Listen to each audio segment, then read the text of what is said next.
अब रानी ये बात नहीं जानती कि उसका बहुत बड़ा राज खुल के सबके सामने आने वाला है, क्योंकि उस राशि के जरिए फिजा को अगवा करवाया था और इस बात का ज़ारून को पता चल चुका है।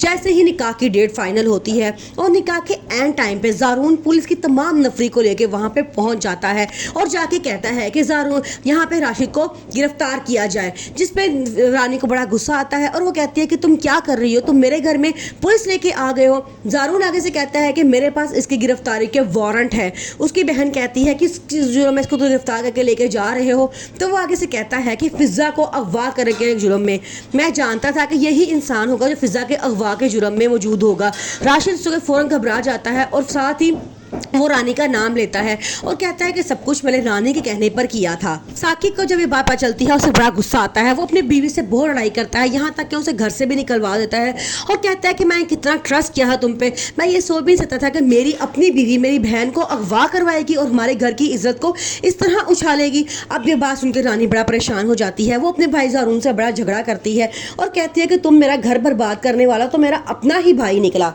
फिजा जो ये बात जानती होती है कि राशिद एक अच्छा इंसान नहीं है, वो उससे शादी करना नहीं चाहती, लेकिन अपने भाई के फैसले के आगे वो खामोश हो जाती है। वो दिल में सोचती है कि भाई इतना बड़ा फैसला मेरी ज़िंदगी का मेरे इजाज़त के बगैर कैसे कर सकते हैं। वो रानी से भी इस बात का इजहार करती है कि आप जानती हैं कि राशिद एक अच्छा इंसान नहीं है, लेकिन फिर भी आप उसके साथ मेरी शादी करवाने के लिए तैयार हैं। लेकिन रानी का आगे से कहना ये होता है कि राशिद अब बिल्कुल बदल चुका है, वो पहले जैसा इंसान नहीं रहा है। उसने तुम्हारे भाई बहन की फौजी में तुम्हारे भाई की बहुत मदद की थी और अब आगे भी वो तुम्हारे भाई के साथ कारोबार में काम करेगा और तुम्हें एक बहुत अच्छी और बेहतरीन जिंदगी देगा। रानी अपनी मामा को निकाह पे इनवाइट करने के लिए फोन करती है और कहती है कि आज रात को फिजा और राशिद का निकाह है। उसकी मामा ये सुन के बड़ा परेशान होती है। वो ज़ारून को फोन करती हैं और सारी बात बताती हैं। ज़ारून जो पहले ही रिश्ते के बहुत खिलाफ होता है, वो फिजा से शादी करना चाहता है और दिल ही दिल में उसे बहुत पसंद करता है, लेकिन वो ये बात जानता है उसकी बहन कभी ये शादी होने नहीं देगी। इसलिए अब वो फैसला करता है कुछ ना कुछ ऐसा किया जाए कि इस शादी को फिलहाल रुकवाया जाए।